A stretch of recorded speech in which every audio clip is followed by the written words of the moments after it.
While brush cutting the woods for my neighbor the other day, we lost this knob. It's just a plastic knob that goes on the end of here, threads on and comes out as a T.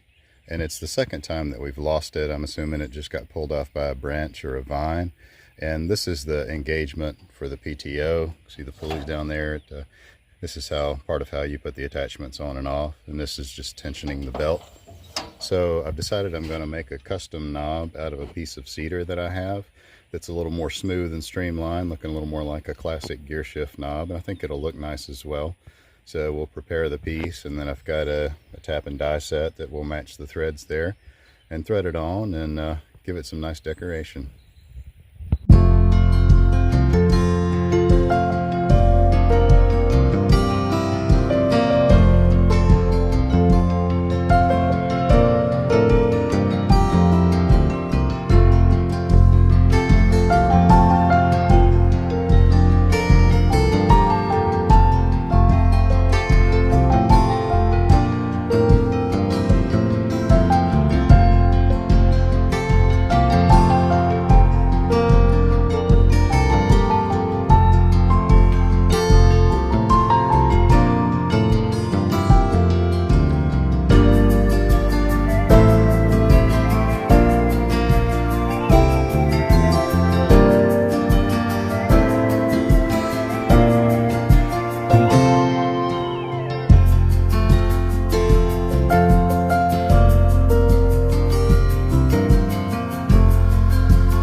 Applying this thread locker generously.